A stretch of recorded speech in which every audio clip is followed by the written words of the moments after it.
Hello and welcome back to Cinema from Mars, your source for weird and wonderful cinema recommendations. Today we're talking about 10 movies you wouldn't believe that legendary directors made. We all know Steven Spielberg and movies like E.T. and Jurassic Park, or Fincher with Seven and Fight Club, or Scorsese with Taxi Driver and Goodfellas.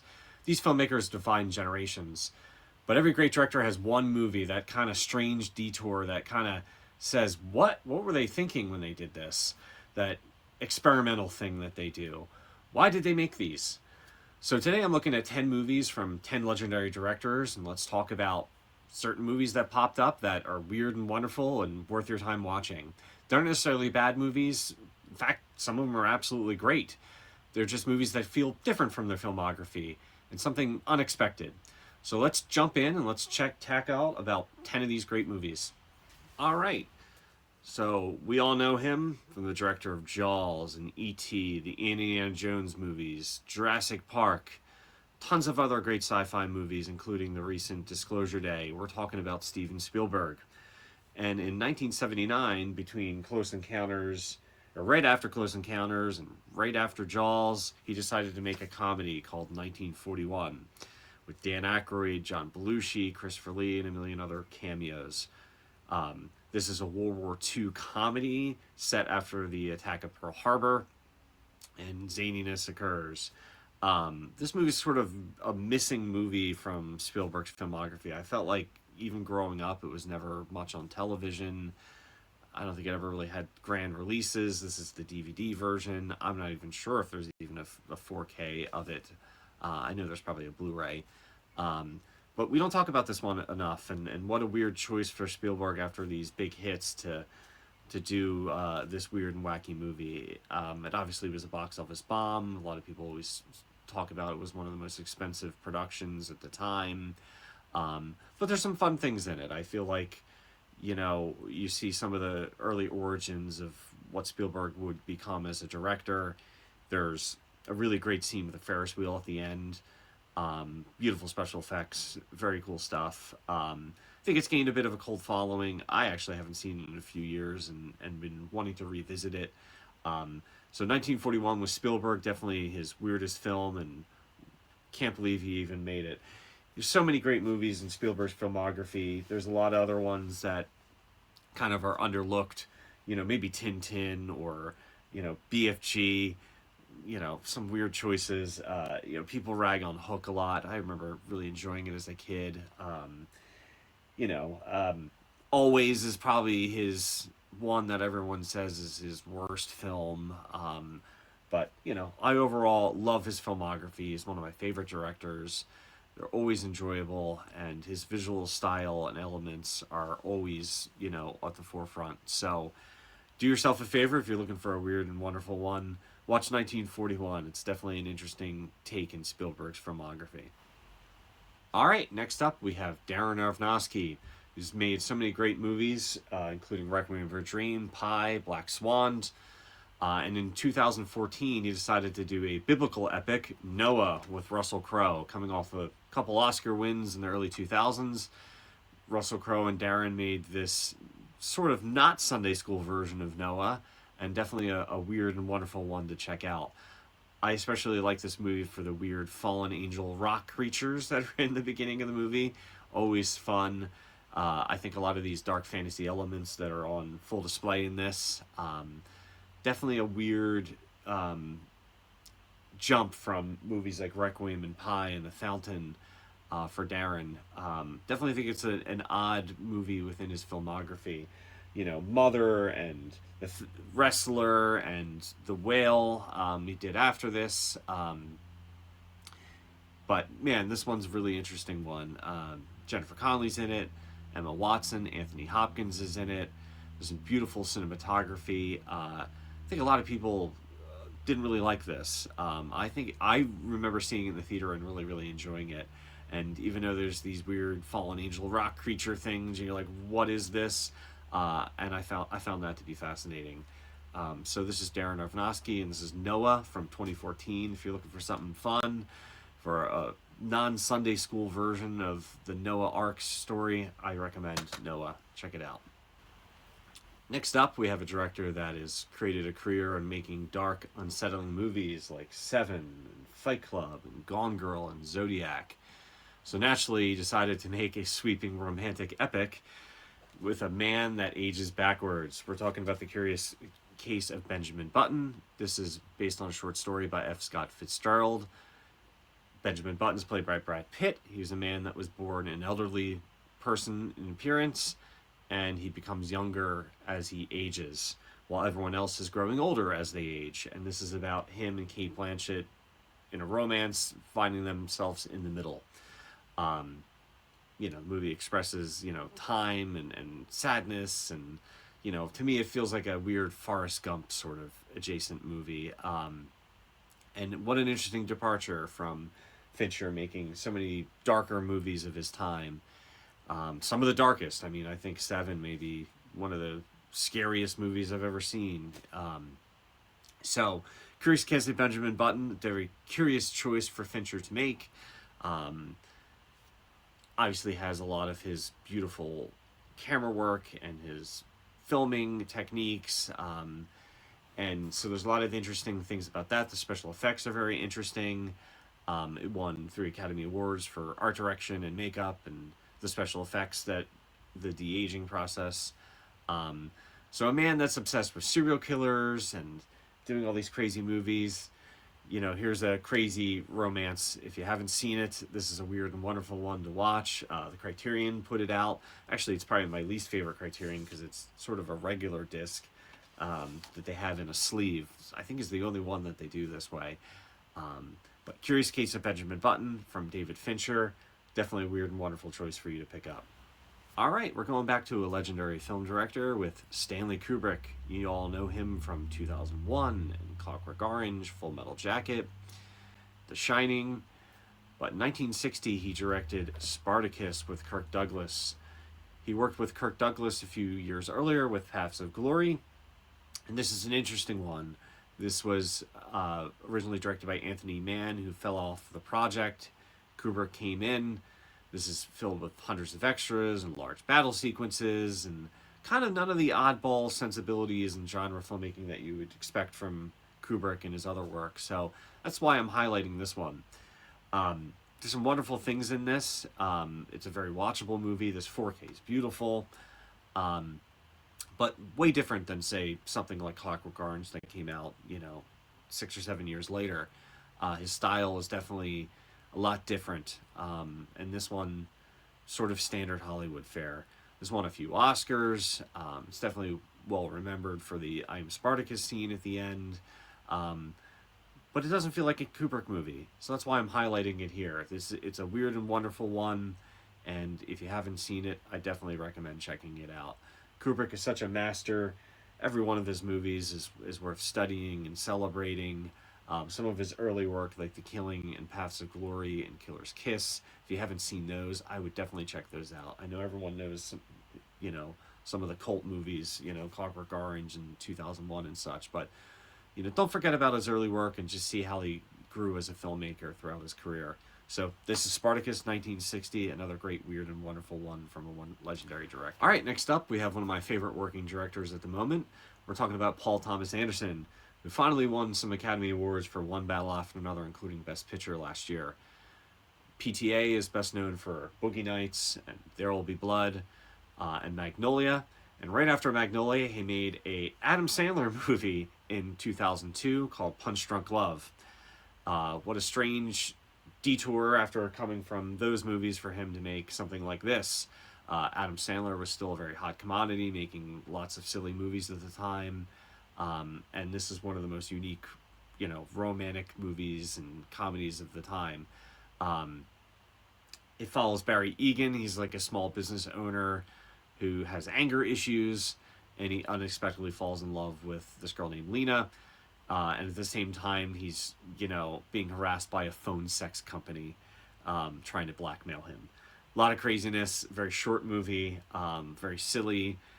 Musical choices in this are wonderful. Sandler's anger and the way he erupts is, definitely very fun. I remember seeing this in a pretty packed theater opening night when this came out, and half the audience walked out. They just did not like what this movie was putting down. I think they were expecting something more of a sillier movie that Sandler did. But to me, it's a very romantic movie. It's very funny.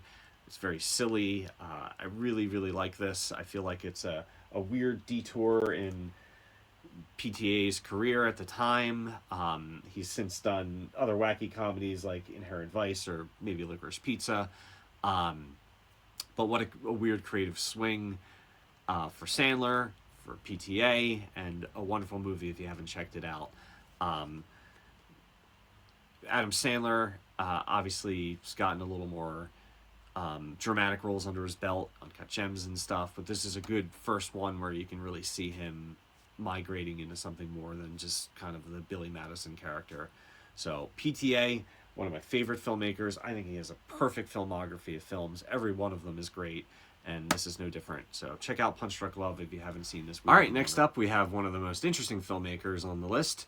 We're talking about David Lynch, who directed such great movies as Eraserhead and Blue Velvet and Mulholland Drive. He's famous for his nightmarish mysteries and his dreamlike qualities, the Twin Peaks TV show. His style is even sort of a verb, Lynchian. But in 1999, he made a gentle Disney movie called Straight Story. And if you've never heard about this movie, it's about an elderly man riding a lawnmower across the country. Yes, that's exactly what it's about.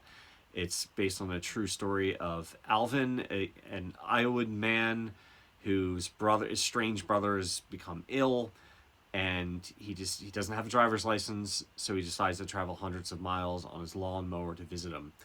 This is a very interesting movie. It's very quiet. It's emotionally meditative about family and forgiveness, aging, regret, and it kind of doesn't have any of the dreamlike, crazy surrealness that we all know from David Lynch. This is a beautiful performance by Richard Farnsworth as Alvin. It's just beautiful. Harry Dean Stanton's his brother. Sissy Spacek is in this. If you have not checked this out, I highly, highly recommend it. What a weird and wonderful film from Lynch. After making so many weird and wonderful films, him to do such an odd choice. This is probably the weirdest, wonderful film and the oddest from any of these legendary directors. It's very sweet. The Disney company put it out. They're actually putting out a 4K of this later in the year. I know there's one overseas, but there's a newer one that's coming out in the States that I'm very excited to get. This is rated G. They don't even make many G-rated movies anymore. I saw this with a double feature. I forget the other movie I saw that night, but I remember it being a wonderful double feature of films. And David Lynch, when you kind of read about him and how he was as a person, you kind of understand why he made something like this. And highly recommend it. Straight Story, 1999. All right, next up we have my favorite filmmaker of all time. We're talking about Martin Scorsese, the man who's made such greats as Taxi Driver, Raging Bull, Goodfellas, The Departed, etc., etc., etc. I love him. But between King of Comedy and Color Money, Spielberg made a really strange and unusual film that it's getting a lot more play these days, but we're talking about After Hours in 1985. It's a dark comedy about a man who has a terrible night. He goes on a date. He's kind of this New York word processor kind of guy, and he meets a mysterious woman, and he kind of has an odyssey of his own.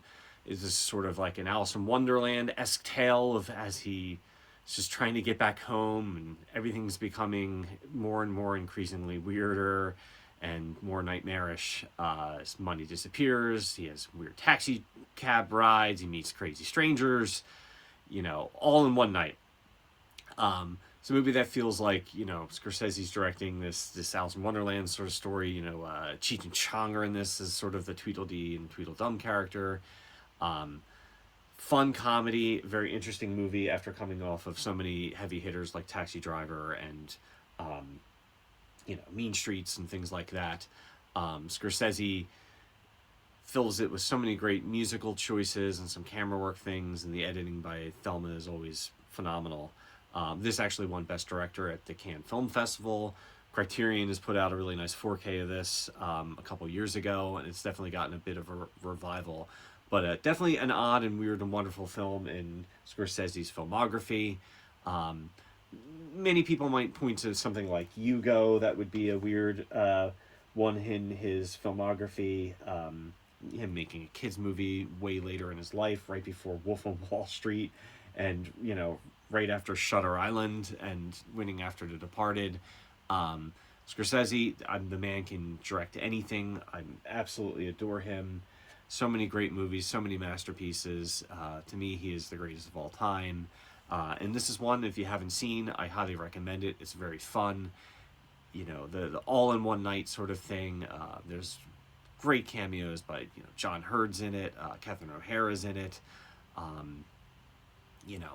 This New York night scenes that Scorsese's done throughout his life. He knows it more than anyone, and this is a neat little underbelly of a movie, and highly recommend After Hours. All right, next off, we have a very visual director in Ridley Scott, who directed Alien. He did Gladiator, Black Hawk Down, Legend, many other visually exciting movies. In 2006, he decided to do something quite different, a movie where he reteamed with Russell Crowe. He did A Good Year. If you know anything about Goodyear, it's about a successful London businessman who inherits a vineyard in France, and he returns home to the property, and he's trying to reconnect with simpler ways. It's filmed with beautiful scenery, wine, romance. Nothing like Alien or Blade Runner with the sci-fi, or Prometheus, or his epics like Exodus or Napoleon.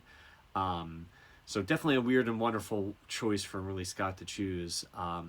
Movie's okay. It's a fun little light kind of romantic comedy. It's really interesting that he spent time to do this. Him and Russell Crowe must have had it gestating while they were doing Gladiator or something along those lines. It's sort of a cozy vacation movie. It's based on a novel. It's filmed in many of the scenes that the person that wrote the novel resided in. Again, received some mixed reviews, but definitely an unusual one in such an eclectic, interesting filmography that Ridley Scott has had over the years. The man's still making movies. He's got so many, planned that you hear about constantly, and it's just amazing that guy can just sort of film the phone book. So Ridley Scott, A Good Year, a neat little weird and wonderful thing from him. All right, next up we have one of my other favorite directors. We have Brian De Palma, man known for mostly movies like Carrie and Scarface, Untouchables, Blowout, Dressed to Kill. He's known for suspense, Hitchcock-like influences, cinematic set pieces, kind of cross-cutting things. But one of the strangest films he did was 1974's The Phantom of the Paradise. This is one of his early movies, and this is sort of a glam rock version of Phantom of the Opera. Some of the songs were written by Paul Williams, who did stuff with the Muppets. One of his songs was nominated for Best Original Song, and I love this movie. I think it's super fun, super unique. I think the songs are catchy. I constantly listen to the soundtrack. Just a wonderful, fun film. Definitely has a cult following. And to me, this is one of the most weird and wonderful, unusual films from Brian De Palma. He went on a little run there with Blow Up and Scarface and Dressed to Kill and Carrie. But some of his early work, like Phantom of the Paradise, is just totally worth watching and seeking out and checking out. Super imaginative, beautifully, filmed. I saw this in the theater a few years ago, and I think it played really well with the audience. They were laughing, they were cheering, and, everyone was in all of it. So if you haven't checked out Phantom of the Paradise, I highly recommend this from Brian De Palma. Very, very fun film. All right, last up, we have a legend. We got Werner Herzog, man known for Aguirre, The Wrath of God, Fitzcarraldo, Grizzly Man, tons of great documentaries, tons of great feature films.